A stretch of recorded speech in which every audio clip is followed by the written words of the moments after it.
Hey, everybody. It's right at the top of the hour, so I'm going to get started. My name is Richard Stiennon. I'm a industry analyst and book author, and I cover exclusively the cybersecurity industry, and also am technically the only analyst that covers the entire cybersecurity industry. So I don't limit myself to any subcategory or size of company. I'm interested in everybody who's creating and selling and manufacturing cybersecurity products for the defensive world that we live in.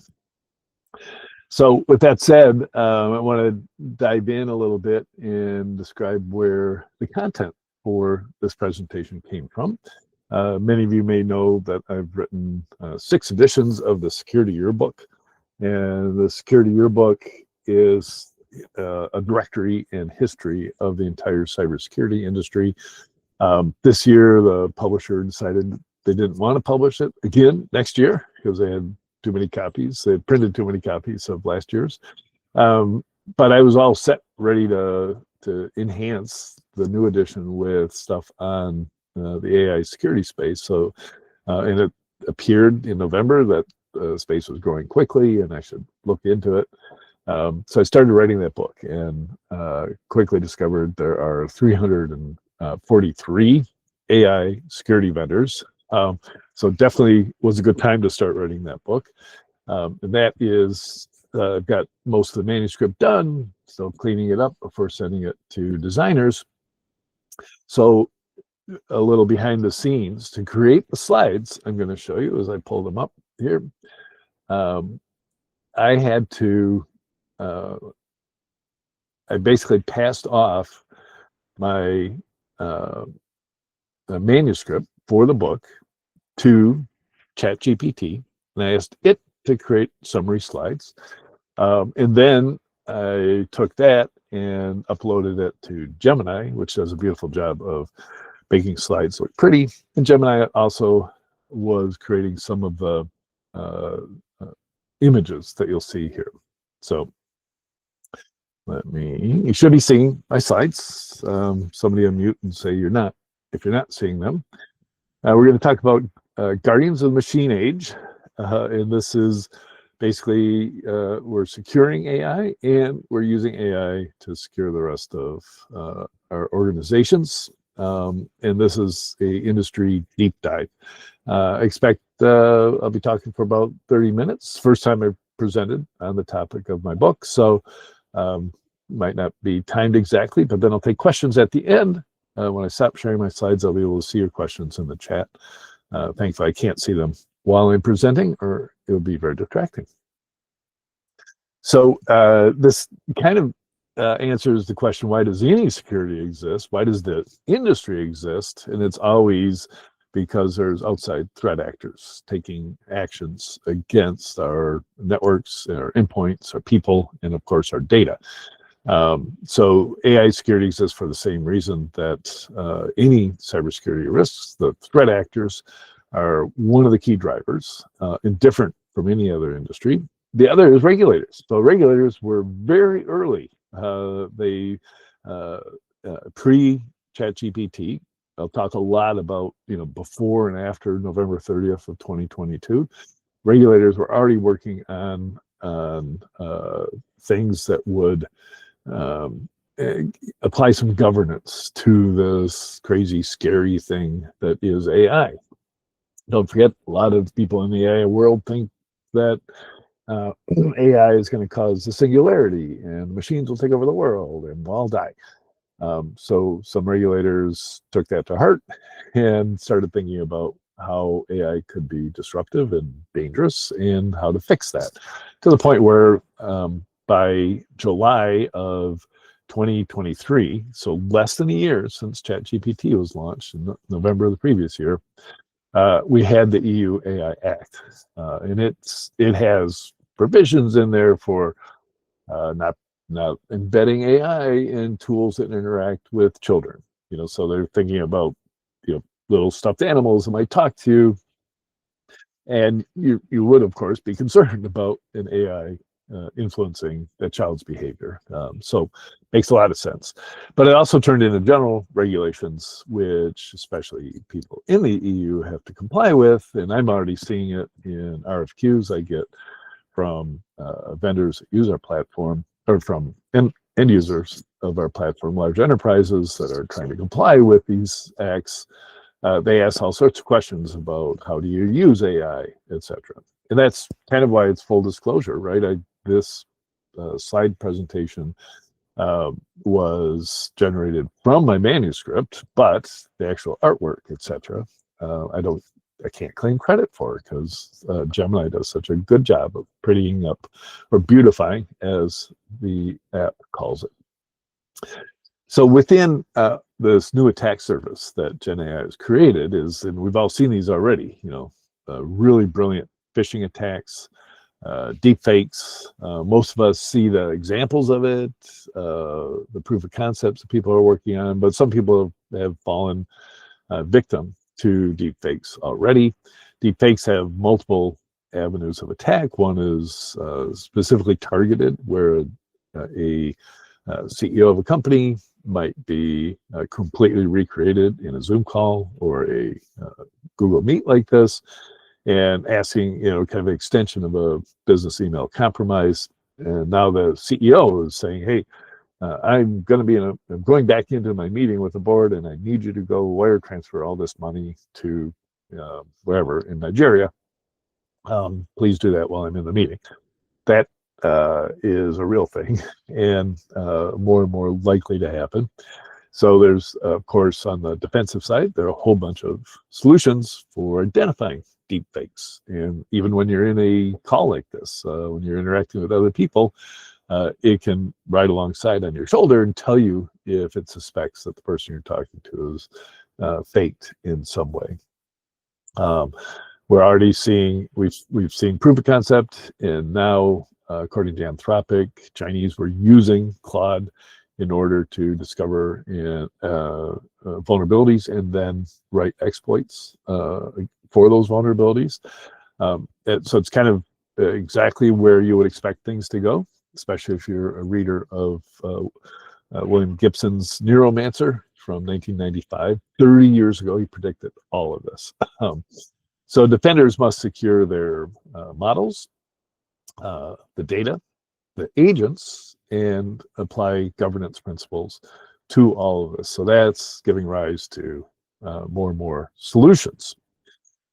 One of the things I want to get across today, and it's hard to do it without just using a lot of superlatives like AI is big, is the rapid change. So it changes, humans are really, really bad at asymptotic up change patterns, right? We're really good at long-term patterns. We can see those and react to them, global temperature change, right? That's a tiny, tiny fraction of a degree every year. But we can project that into the future and predict bad things happening if it continues. But things that are growing as fast as the power of LLMs, just almost impossible to grasp. The intelligence level by various measures for large language models doubles every 2.5 months. So mind you, it's not a smooth curve because it might be several months before a new model comes out, but there are enough models, some of them depicted here. Mind you, Gemini created this, so of course it's going to make sure that Gemini is in here, and Gemini is at the top right, but so is OpenAI's GPT 5.2 model. You see that there's a line there for human expert level based on the LM Sys chatbot Arena Elo, which I think is, the name anyways, copied from chess rankings. And it gives you this understanding why, maybe last May through September and now, you've noticed a dramatic increase in the capability of these large language models for whatever tasks that you hand them. The one thing that is hard to grasp is if it doesn't quite accomplish the task today, it will in 2.5 months or 5 months or 7.5 months, because it will be 2, 4, or 8 times as capable in that time frame. It's a ridiculous rate of improvement. One of the things that I paid attention to when I wrote a column in April of 2025 for my Substack was I was following up on this, what was it, AI 2027 report that a group in California put together. And it was rather dramatic in its claims for what was going on. And basically the claim is, it's just scenario planning, is that the foundational model companies, so Anthropic, Google, Microsoft through OpenAI, will start incorporating AI agents into their research methodologies to the point where by the end of 2026, this year, all of the AI research will be done by tens of thousands, if not millions, of AI agents created within these groups. And these agents will be better than the existing AI researchers, right? And of course, they work 24/7. They can stay focused. They can try many, many, many things. That will start a evolution of the power of AIs through discovery of new algorithms, replacement or better transformers. In other words, we'll hit that singularity of super intelligence very, very quickly because that's happening. That gave me cause to go, okay, let's take that scenario and apply it to cybersecurity, our industry. That level of change is not something that we're prepared for sure, but it does pay it to think about where it's going. And back then I said, hey, you know what? I believe that the SOC automation solutions that are AI models that or AI agents that look at every alert and triage it, try and figure out what caused the alert and whether it's benign or something you should worry about, builds it into a case, solves the case, and resolves it by taking some sort of action. I predicted that would get, they'd be useful and there'd be first customers by the end of the year. 2 things happened when I predicted that. This was right before RSA, the big conference here in San Francisco. A whole bunch of people online derided me for being a AI unicorn dreamer, whatever. This is like, oh, yeah, he's drunk the Kool-Aid. AI is just a stochastic prediction of the next token. But I do push back. If you think AI is a stochastic prediction of the next token, you haven't used it, because there's no way that is what's happening when you're having a conversation with ChatGPT. I don't care, how smart you think you are, something else is going on. And even the foundational model researchers came to that conclusion, somewhere between ChatGPT 3.5 and 4 is when they started talking that, like, we don't know why it's so much better, but it is. So, but on the other hand, I also had founders reaching out to me and going, wow, you're way off base, because we have already gotten to 1 million ARR in April when they had launched their product in January. So they were already showing value to their customers. CISOs were recognizing that value. They're doubling down and buying this. All those vendors I've talked to in the last month or so, and they're all up to 3 million ARR, which is extremely fast rate of success. So last year turned, so of course I was behind the curve, right, in my predictions, which is quite often the case. So basically that acceleration is what caused me to want to write the book and make this presentation. So just keep that in mind. Things, you pay a little attention to it, things are growing at an incredible rate. I look back at the invention of the steam engine. So maybe one of the first Newcomb atmospheric engine, which was used for pumping water out of mines in Germany, was invented in about 1712. Right? It took almost an entire century for modern locomotion and, of course, steam engines in factories to completely change the world we're in and fuel the entire industrial revolution. The computer revolution had its start in the invention of the transistor. And even though I was born in 1959, but we had a portable transistor radio similar to the one depicted here by the time I was 5 or 6 years old. So that was a shorter time frame to go from the foundational invention of the transistor all the way to consumer products that were millions and millions of homes. That was phenomenal growth. And of course, from 1954 to 60s, 70s, 80s, we had the computer revolution, also based on the transistor. So now look at what happened with large language models. If you followed AI over the years, it was machine learning and trying to tell the difference between a cat and a dog and pictures and just stuff that you just could not see any practical application for, until somebody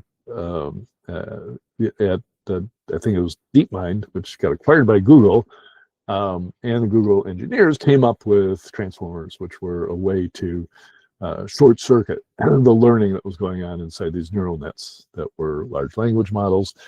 From 2017 to the launch of ChatGPT, of course, was a short 5 years. And what happened after that is just kind of hard to grasp, right? So there were, I think within a month, there were 100 million users a week of ChatGPT. And Sam Altman just said they're getting very, very close to 1 billion users of ChatGPT every week. And of course, along came $20 a month subscriptions, and they quickly got to over 100 million in revenue per month. That's MRR for a subscription to this thing. Unbelievable stuff going on. So OpenAI, Anthropic, Mistral quickly became valued higher than, certainly major cybersecurity vendors, but probably, all but the top 10 of the Forbes Global 2000 list. And OpenAI right now is making noises about public offering at $1 trillion valuation, which would be pretty amazing. It won't be the first time that a company's IPO'd at those valuations. Saudi Aramco IPO'd at $2 trillion. It was always a privately held company. But anyways, it definitely will be a first for a startup with I think they only have 1,500 employees. Trillions in infrastructure and AI spending underway. When you look at the decisions being made for creating data centers, generating the power for those data centers, figuring out how to cool those data centers, all chasing the next generation of AI model, you realize that there's serious money and serious intention and serious realization of what it means to get to superintelligence, especially if you get there first. When I first heard about Microsoft investing $500 billion in data centers to work on AI, all you got to do is say, what is it worth to Microsoft if they have the infrastructure and the AI to take all of their code and fix it? What if all the vulnerabilities in Microsoft code went away overnight? Well, it would take weeks, but they would have that. That is worth trillions of dollars, no question. So AI is no longer speculative. It is operational. It's here, and you should be paying attention. So if AI is changing everything, what happens to cybersecurity? Well, as I put together the book, I went back and I looked at the 512 companies that have been founded since 2022, and and I went through them because I hadn't treated AI security as a separate category all that time. So I went back, and that's when I got to about the 295 cybersecurity vendors. But since I counted that number, wrote the book, got the manuscript already, there have been 2 new AI security vendors that I've discovered. They're not necessarily launched, just takes a while to find them sometimes. 2 new ones a day, and it's still continued at that rate. So, like I said, 2025 was the proof of value year. 2026, this year, is the breakout year. By 2027, every SOC will be powered by AI agents. It will be just ridiculously old-fashioned to have humans reading SIM logs and pulling in the emails and looking at the firewalls to see what happened. And all that stuff is just going to seem so archaic by the end of this year. So when you say AI security, Richard, what do you mean? There are two major subgroupings underneath AI security. So I use AI security as the super heading, super category. Underneath that is security for AI, right? This is the new attack surface that was created. In the primary categories within security for AI are guardrails and AI gateways. And this is kind of a natural reaction. We are, the cybersecurity industry is still young. It's probably 25 years old, maybe 30. But we know now, whenever there's new technology, to say, well, there's going to be security issues, and we got to have new technology, and we shouldn't do anything. Oh my God, do not do Wi-Fi. Which, believe me, I was at Gartner when I'd walk into major companies. One was a networking company, and they said they did not allow Wi-Fi in their organization. This is 2003. And of course, they had Wi-Fi everywhere because people bring in their own little routers that they bought at Best Buy. So the natural knee-jerk reaction is don't allow it. Heck, Ford Motor in the early days did not allow email, right? That was, I don't know, they didn't know what it was for. Or they didn't allow web browsing, too dangerous. So obviously we get past these eventually, and we have controls so we can protect it a little bit. There's email and going to the web is dangerous, but we still have to allow it because it's productivity enhancement, as is AI. So yes, there's guardrails. And then how do you apply the controls to, that make up those guardrails? How do you keep people from uploading, personally identifiable information? Or how do you keep them from uploading medical records because they want to analyze, hey, here's a patient, oops, we just are in violation of HIPAA because those medical records were out of our control, even though, OpenAI for sure says they're not going to train on anything you upload, but it's out of your control. They could train on it, or somebody could see it. So you've got a violation. At the same time, the regulations created the need for governance. Interestingly enough, governance means finding all of the usage of AI in your organization, which is hard to do because Microsoft has just embedded it everywhere in all of their tools. Google, same thing. Practically any tool you're using has some AI behind it. If you use our tools at IT Harvest, you're not interfacing with an AI, but some of the data was collected and made sense of with AI.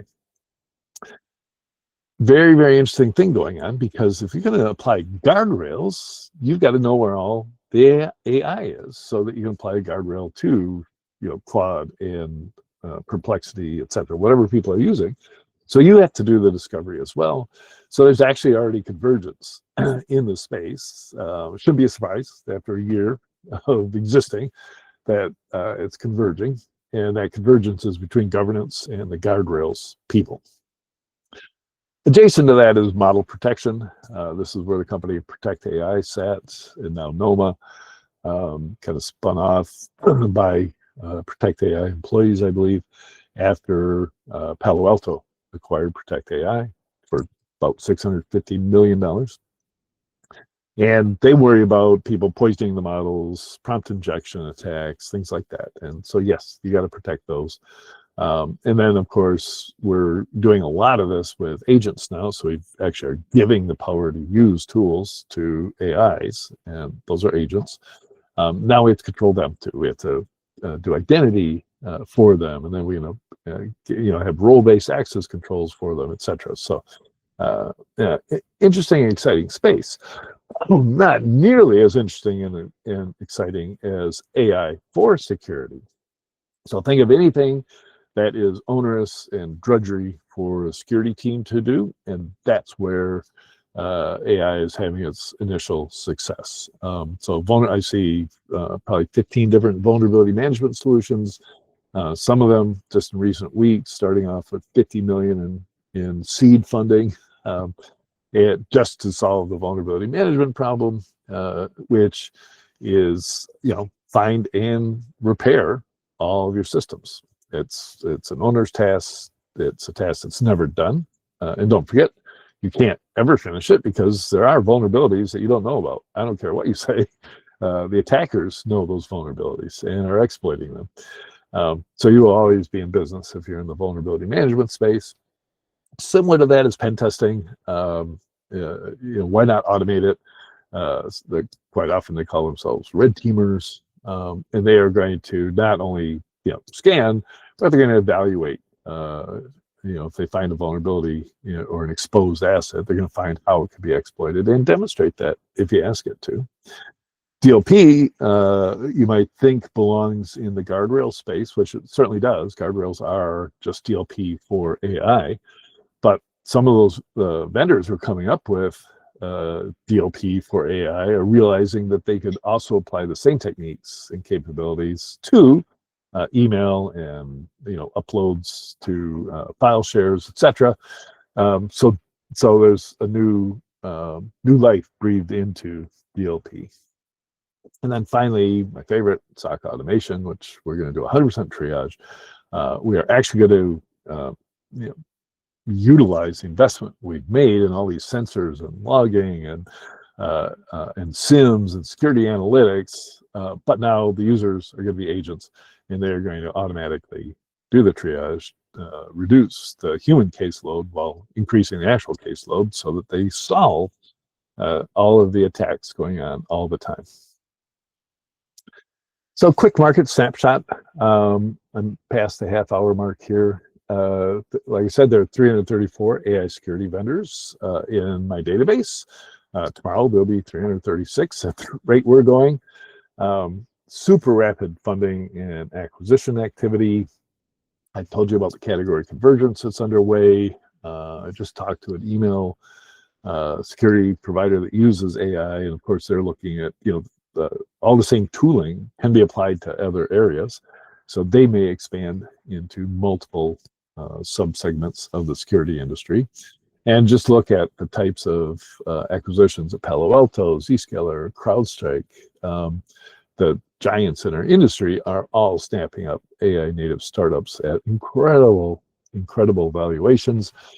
I did the math on CrowdStrike buying Signal, SGNL, $15 million per employee. There are only 50 employees at Signal, and I'm sure they wish they all got their $15 million. Let's look at the $100 million club. Just in the past 2 years, all of these vendors, I think there are exactly 10 there, have taken in more than 100 million, and they're using it across different subcategories. The two of the biggest are tackling the SOC automation. That's Torque and 7AI, but you can apply AI to risk management. So another onerous task, and Safe Security is attempting to do that. Vega is looking at security analytics. Noma, I said, is a model security provider with 132 million in funding. Doppel is what I always had branded as threat intelligence, but they are looking at brand defense, suite, workload protection. So you see pretty broad differentiation across these categories. Excuse me. So what's the future? I believe it is autonomous defense. I think SOC automation driven by AI agents. And I have, for more than a decade, ever since I wrote my book on there will be cyber war, it's automation that is automation on the part of the attackers is progressing. I used to say it's coming. I think it's here now. The idea then is, today an attack is very manual, right? They do reconnaissance, they get first foothold in the organization through social engineering or an email that they sent you, and then they land and expand. They finally work their way to the target, which might be a database or something, and then they extract all the data they want. And it's teams of literally, military employees working inside offices in China or Russia, that, or no, let's be frank, inside the United States too, and they are literally working their shifts and handing off the work shift to shift as they, execute a concerted attack, targeted attack.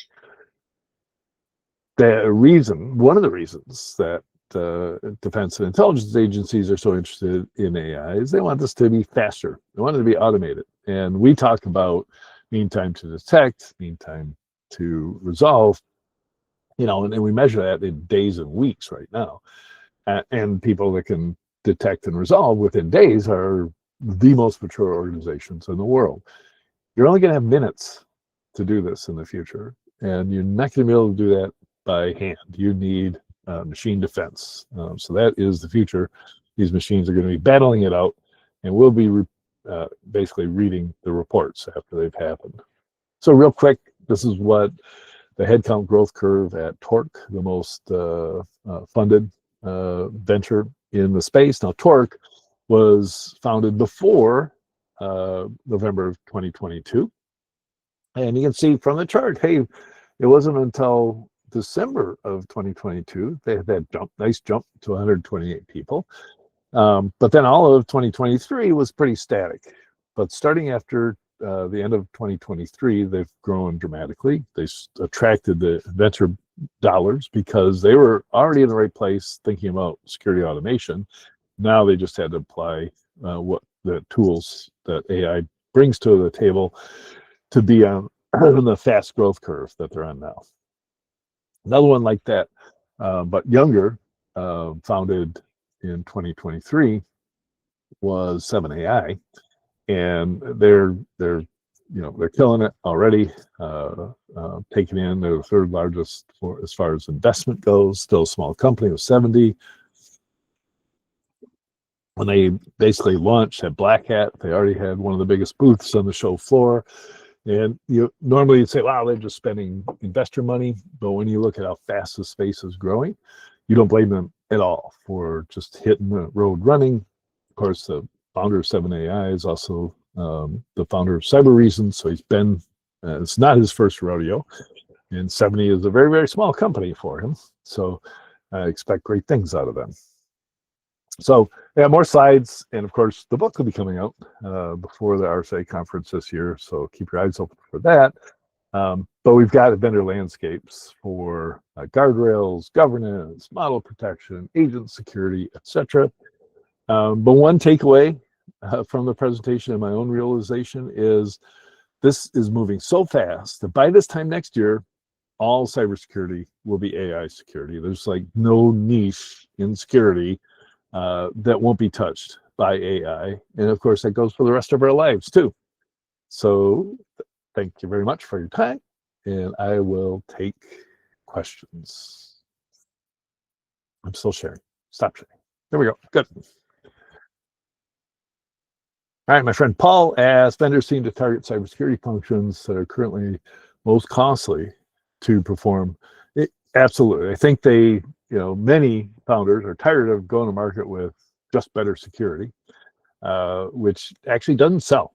It's frustrating, but if you have a widget that you're selling and it is 2% better than the other widgets on the market, you won't get any traction, right? But if you can go to market with "we save you money," then it's easy decision to make for a CISO. They just swap it out. And CISOs probably have a pretty good idea of what their budgets are for SOC and DLP and vulnerability management. So very, very attackable markets when you can say, hey, all you're going to do is pay us, whatever, 50% of your current budget, and we'd be happy to do that work for you.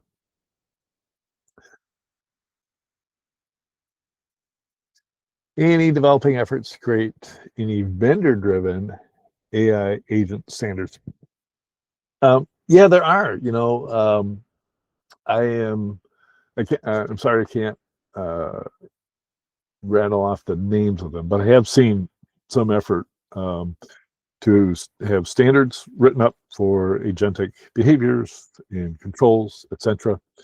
And I fully expect that to happen, but I also fully expect the startups to ignore them completely. So Cisco, Palo Alto might get together and say, this is a new standard. But of course, it'll take them 18 months to get it out the door. And in the meantime, there'll be abuse of whatever the standard's trying to control. So this is frothy times.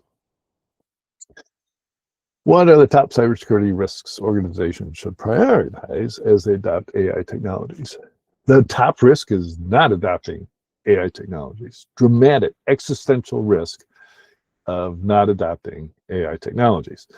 So mind you, you have to adopt them with full knowledge of the exposures and the risks. So, I think number one is model protection internally. So if you have AI projects, you've downloaded Llama or Ollama, and you're implementing that, and you did all that because you're worried about data security and you don't want to share data with the foundational model people, or have that data leak in some way. So you do keep it internally, and then you write protections around the models, right, to prevent the poisoning of the data that you're using to train it, etc. There are really cool solutions for federated data sharing. So this uses basically you can share your data with two other AIs. It might be a partner or a consultant or whatever. You can share the data without exposing the data. So the AI can be trained on it and use it and derive answers from it, usually using homomorphic encryption. Since I don't understand homomorphic encryption, not sure how that works, but there are solutions that claim to be able to do that. Then, and then the other risk, the biggest risk by far, like I said, is not doing it. But the other risk, of course, is the agents abusing their privileges. So you're going to have some control over that, because the first instance is, or first desire is to give an agent all the capability of a human. So run it on a desktop and it can use the browser and it can log into all the same apps and do all the same functions a human could. But now it's doing it at pretty fast speed, and all your behavior analytical things that you deployed might not work anymore because these are different behaviors. So it's going to be setting off alarms right and left. What common mistakes do organizations make when implementing AI-driven security tools? I think it's the not allowing for the flexibility of being able to switch out tools, because there's, if there are, I think I counted 39 SOC automation tools all using agents. You may pick the wrong one. The odds are you'll pick the wrong one. And so you're going to have to be able to switch out. So do not tie yourself down to a particular one. And always walk before you run, so that you just run SOC agents alongside your human agents in a highly supervised mode until you gain the comfort that it's making the right decisions, or at least the volume of right decisions far outweighs the mistakes that it makes. Because in a SOC, humans are making mistakes all the time and nobody ever checks up on them, because you moved on to the next alert. So it's still going to be the case. Mohammed asks, how should organizations balance AI innovation with privacy, ethics, and regulatory compliance? I think with an eye towards regulatory compliance and policies have these like written procedures and protocols. So get to the point where you can document why you made a decision to deploy a particular AI solution, and then monitor it, and then document the monitoring, so that when you're audited in the future, you can come back and say, look at, we've been using it for 6 months, and these are all the things we've learned. It's only good governance demands that, and I think you will get, no matter what, you're going to get benefits from deploying AI, but you do want to do it in a measured way. what governance controls are essential to ensure AI systems are secure and trustworthy? Good question. How do you determine if anything is secure and trustworthy? The control, the trustworthy is always, the best control is not allowing it to have trust, right? So allow it to do an operation, but don't allow it to have unfettered access to information that could be used by somebody else. So yeah, and that's a little bit like the guardrails concept, but it's really containerization that has to be implemented for that. Well, as you tell from my coughing, I am running out of voice. So I really appreciate everybody joining us today, and I'm hoping there'll be a recording of this available to you. I see it being recorded. So until next time, thank you all.